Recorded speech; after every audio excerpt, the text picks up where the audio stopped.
Today, we're going to talk about what is a joint employer relationship and what has changed about it. Thanks for joining us on What the Heck is Happening in HR.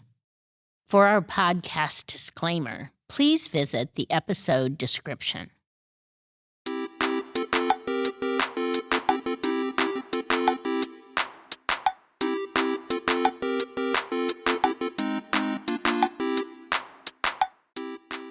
Today on What the Heck is Happening in HR, we're talking about joint employer relationships. I just want to be sure you all understand that this has really been heightened recently. Whether it was one way and then it became lessened, and now it has been strengthened. So what does all that mean? So when an individual is employed by two employers in a joint employment relationship, it means that the employers, have a responsibility to that employee. They may, depending on how many people are involved, they may have a responsibility for Family Medical Leave Act. They have a responsibility certainly for a safe workplace. They may have a responsibility for overtime if it's under the same ownership. They may have a responsibility for education as to how to do the job. They may have an additional responsibility for even hours at work. So let's just take a franchise of a fast food place. So if the fast food franchise has the franchisee is running this, and it's not a corporate store, which is one owned by the franchise. So this fast food franchisee is running it, and they have chosen the employees they have. They are following the recipes as they're supposed to.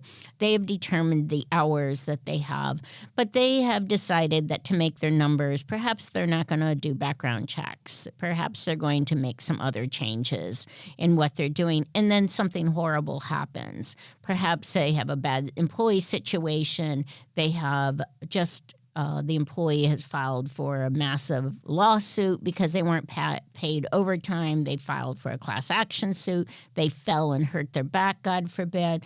But let's just say something happened there.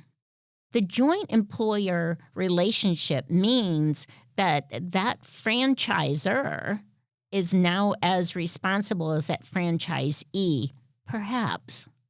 Before it was very separated. Hey, you just pay us a royalty. You're going to put our name up. Here's our recipes. Follow this, and you're good to go. We're here if you have a question. But now it's much tighter.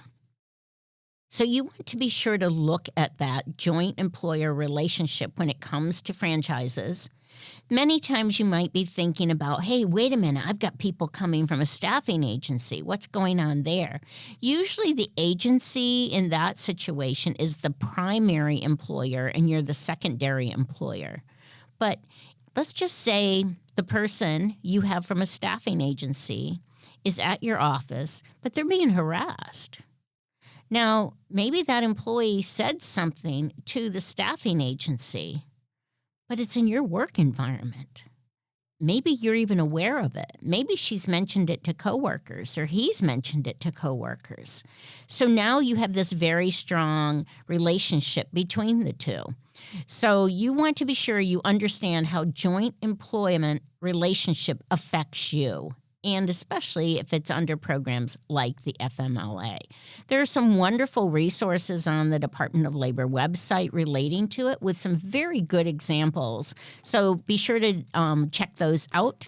And thanks so much for joining us here at What the Heck is Happening in HR. We hope that the relationship you've built with us and we've built with you is a strong one, and that means you're subscribing every Monday. We'll chat with you soon.